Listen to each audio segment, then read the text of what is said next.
बुआ भतीजी चाची आंटी कुछ नहीं होगा।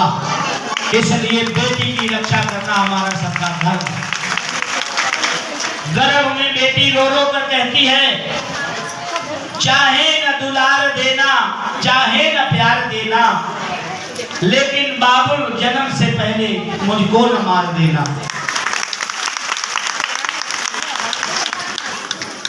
खाके भैया की जूठन मैं अंगना बुहार दूंगी। रोकर के बेटी कहती है कि मैं तुम्हारे लिए कोई कष्ट नहीं दूंगी, बल्कि भैया का जूठा जो बच जाएगा वो मैं खा करके जीवन गुजार दूंगी और काम भी करूंगी, सुबह उठ करके आंगन साफ करूंगी। लेकिन आज हमारा देश बहुत आगे बढ़ चुका है। माननीय देश के प्रधानमंत्री जी ने बेटी बचाओ बेटी पढ़ाओ कार्यक्रम के अंतर्गत इस देश की सभी बेटियों के लिए अभी 4 दिन पहले आपने देखा कि 33% का आरक्षण बेटियों के लिए दिया गया, महिलाओं के लिए दिया गया। बताओ आप सबके लिए स्वाभिमान और गौरव की बात है कि नहीं? तो आपके लिए 33% का आरक्षण मिल गया। अब बेटियां पीछे नहीं रहेंगी, माताएं पीछे नहीं रहेंगी और वैसे भी ये देश कब में माताएं कभी पीछे नहीं रहेंगी। इतिहास उठा करके देख लो, जब देवी देवताओं में जब ये सृष्टि की रचना हुई तो जब इनका मंत्रिमंडल का विस्तार हुआ, कहा गया सरस्वती विद्या की रानी कौन बनेगी, विद्या कौन संभालेगा, तो सरस्वती माता को विद्या का केंद्र दे दिया गया कि विद्या का मंत्रालय आप संभालिए। और आज तक सरस्वती मां के पास ही विद्या है। जब धन की बारी आई तो लक्ष्मी माता को बुलाया गया कि आप धन को संभालिए, आप धन देवी बनिए और लक्ष्मी को धन संभालने का काम दिया गया। किसको देना है, किसको कितना देना, ये लक्ष्मी माता करती है। बोलो करती है कि नहीं? संतोष का जब विषय आया कि संतोष कौन संभालेगा, शांति कौन प्रदान करेगा, तो संतोषी माता के लिए जिम्मेदारी दी गई। शक्ति देने का काम आया तो दुर्गा के लिए बुलाया गया। कौन तक आप इतिहास उठा करके देख ले कि लोग कहते हैं नारी पीछे हैं। अरे नारियां तो जब से सृष्टि बनी आज तक आगे थी, आगे हैं और भविष्य में भी आगे रहेंगे। आप कभी पीछे नहीं थी। आप जिस घर में जाती हो, घर को सजाने का काम करती हो, उस घर को आप उत्थान करती हो। अगर आप लोग मेरी बात सुनो ध्यान से तो मैं बोल दूं 10 मिनट। भारत माता की जय। आप देवी हो देवी। मैं हर मंच पर बोलता हूँ, मेरी शक्ति स्वरूपा माता है, कहने देवी के समान। क्यों बोलता हूँ? क्योंकि आप साक्षात देवियां हो। अगर किसी को देवी से मिलना है तो आप सबसे मिले, आप साक्षात देवी हो। आप त्याग की मूर्ति हो, साक्षात लक्ष्मी हो। कैसे हो आप देखिए, आप ममतामयी करुणामयी हो। आपने इस देश में जब जब किसी को उठाने का काम किया तो आपने उसे उठाने का काम किया, और जब जब आपने उसको मिटाने का काम किया तो दुर्गा काली बनकर उसका संहार करने का काम भी किया। जब बेटी मायके में होती है, अपने माता पिता को रोता छोड़ करके, अपनी सहेलियों को रोता छोड़ करके, भैया भाभी को तड़पता छोड़ करके डोली अपने साजन के घर जाती है, अपने पति के घर जाती है, अपने पिता का घर सूना छोड़ देती है, अपने माता पिता बहन भाइयों को तड़पता छोड़ देती है और ससुराल में जाकर के अपने पति का आंगन सजाने का काम करती है। जिस घर में बेटियां होती हैं उस घर की देहली बता देती है कि इस घर में बेटियां हैं। वो हरे रंग की, नीले रंग की पुताई करती रहती हैं, और जिस घर से बेटियां चली जाती हैं उस घर के घर सूने हो जाते हैं, उजड़ से जाते हैं। इसलिए मैं समाज के उन लोगों से कहना चाहता हूं जिन बेटियों ने अपने बाबुल को, अपने भैया भाभी को, सहेलियों को रोता तड़पता छोड़ दिया केवल पति को पाने के लिए, तो पति को जीवन भर अपनी ऐसी त्याग की मूर्ति ममतामयी करुणामयी देवी के समान साक्षात देवी का सम्मान करते रहना चाहिए, क्योंकि उसने सर्वस्व त्याग करके तुम्हारे आंगन में आने का काम किया है। और ऐसे पति को जीवन भर चाहिए कि कभी उस देवी के आंख से आंसू ना आए, कभी होठों से मुस्कान गायब ना हो, वो हमेशा मुस्कुराती खिलखिलाती रहे। इतना शुभ पति को देना चाहिए।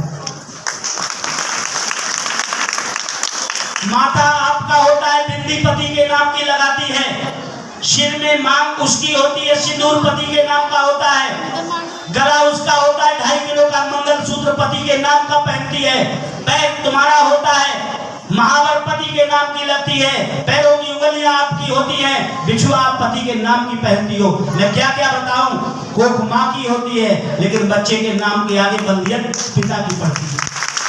आपने जीवन पर्यंत इस समाज को देने का काम किया है, त्याग पर त्याग और बलिदान पर बलिदान किए हैं। आपको नारी शक्ति इसलिए नहीं कहा गया, आपको देवी इसलिए नहीं कहा गया आप गोरे हो काले हो, आपको इसलिए देवी कहा गया क्योंकि आपने जब से जन्म लिया तब से समाज को देने का काम किया है, सींचने का काम किया है, ऊपर उठाने का काम किया है। और मुझे विश्वास है सरकार के द्वारा जो योजनाएं आ रही हैं आपके पास, पूरी कर्तव्य निष्ठा के साथ, ईमानदारी के साथ, आप कोई भी चीज में ऐसी दिक्कत नहीं आने देंगे। हर लाभार्थी तक, हर बहन तक, हर बच्चे तक जैसा जिसका हक आ रहा है वहां तक आप निश्चित रूप से ईमानदारी से पहुंचाने का काम करेंगे, क्योंकि भगवान ने सबको जीवन दिया जीने के लिए, लेकिन वास्तव में आपको जिस भूमिका में लाकर के खड़ा किया है, गुरु नानक देव जी कहते हैं देंदा दे लेंदा थक पया जुगन जुगंदा खांदा। इसका तात्पर्य है कि तू देने का भाव बना ले मन में, तो मैं तुझे देने वाला बना दूंगा। तू युगों युगों तक बांटता रहेगा। जब जब जन्म लेगा राजा महाराजा धनवान विद्वान ऐश्वर्यवान कुर्बान के यहाँ जन्म लेगा और तू देने का काम करेगा। और लेंदा थक पया, अगर तूने लेने के लिए हाथ फैला दिया तो जब जब तुम जन्म लोगे तो गरीब के यहाँ, धनहीन के यहाँ और लाचार के यहाँ जन्म लोगे, जिंदगी भर छीन छीन कर मांग मांग कर खाओगे, फिर भी जिंदगी में चैन से नहीं बैठोगे। मैं एक गरीब परिवार का बच्चा हूँ, गरीब परिवार का बेटा हूँ। मैंने गरीबी भुखमरी को पास से देखा, परंतु 87 गुरुद्वारों में मैं रहा हूँ। मैंने बाबा फौजा सिंह, बाबा हरवंश सिंह के साथ कार सेवा की, बंगला साहब गुरुद्वारा नानापुरी टांडे में। कई सिख गुरुओं के संपर्क में मैं रहा। मैंने वहां देखा जपजी साहब, सुखमनी साहब, गुरु ग्रंथ साहब का अनुवाद मैंने हिंदी में पढ़ा और मैंने देखा कि देंदा दे लेंदा थक गया जुगन जुगंदा खांदा। इसका सीधा प्रभाव मेरे ऊपर पड़ा। मैंने उसी का संकल्प लिया कि हम समाज को देने का काम करेंगे, समाज से लेने का काम नहीं करेंगे। और जब भगवान हमारे संकल्प के साथ हमें मजबूत और बड़ा बनाएगा, ये बात जब मुझे पता चली तो मैंने अपने अंदर संकल्प भर लिया कि अब समाज को देने वाला बनना है, और ईश्वर ने हमें वहां पर लाके खड़ा किया। आप लोग भी संकल्प लीजिए, क्योंकि शास्त्र कहता है अर्थ खल कृतमया पुरुषः, इसका अर्थ है मनुष्य अपनी इच्छाओं के दृढ़ निश्चय का पुतला है। जो चाहे कर सकता है, जहां चाहे जा सकता है, जो चाहे बन सकता है। ये आपके अंदर संकल्प शक्ति की बात है। आप मन में अच्छा संकल्प लोगे तो अच्छा हो जाएगा, आप बुरा संकल्प लोगे तो बुरा हो जाएगा।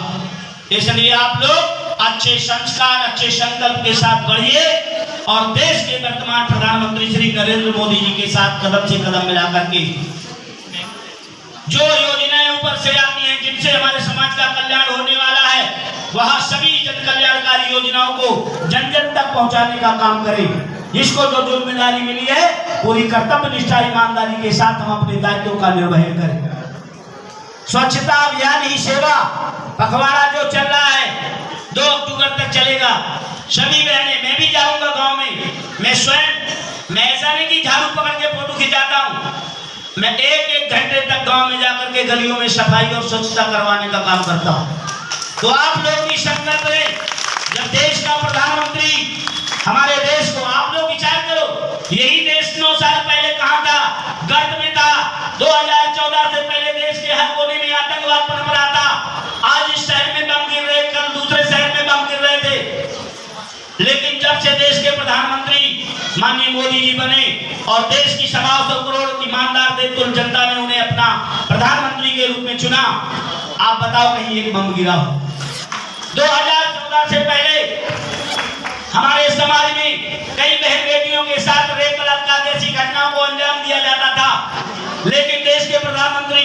शौचालय आवास दे करके आज हमारी बेटियों की रक्षा की है, हमारी बहू बेटियों की सुरक्षा की है। और मैं समझता हूँ जिस घर की बेटियां, जिस घर की बहुरानियां, जिनके घरों में शौचालय है, अब उन्हें बाहर जाने की आवश्यकता नहीं है। तो जिस घर की बहू बेटियां सुरक्षित होती हैं, उस घर में इससे बड़ा दुनिया में कोई और सुख नहीं है। आपको हर तरह से आगे बढ़ाने का काम किया है। बूढ़ी वृद्ध माताओं के लिए जो पेंशन 300 थी 500 की, अब उसे 1000 कर दिया बढ़ा करके। किसानों के लिए किसान सम्मान निधि के माध्यम से, आंगनबाड़ी कार्यकर्तियों के लिए, सहायिकाओं के लिए मैं समझता हूँ कोई क्षेत्र, कोई विषय नहीं छोड़ा जिनके विषय में माननीय प्रधानमंत्री जी ने चिंता ना की। और निश्चित रूप से आपके विषय में भी अच्छा ही होगा। तो आप लोग अपने अपने कर्तव्यों का निर्वहन करें और निश्चित रूप से आने वाला समय अच्छा है। हम सब मिलकर के इस कार्यक्रम को सफल बनाएं। और फिर पुनः मैं उन पोषित कुपोषित जिन बच्चों का यहाँ सम्मान हुआ, जिनका जन्मदिन मनाया गया, जिन गर्भवती बहनों का गोद भराई का कार्यक्रम हुआ, उन सब के लिए मेरी ओर से और आप सबके लिए बहुत बहुत शुभकामनाएं। विशेषकर कार्यक्रम अधिकारी जी के लिए जिन्होंने मिलकर के इतना सुंदर कार्यक्रम किया है, बहुत सुंदर। मैं आपको बहुत बहुत बधाई और साधुवाद देता हूं। आपने बहुत सुंदर कार्यक्रम किया है। बहुत बहुत धन्यवाद। जय हिंद, जय भारत, भारत माता की जय।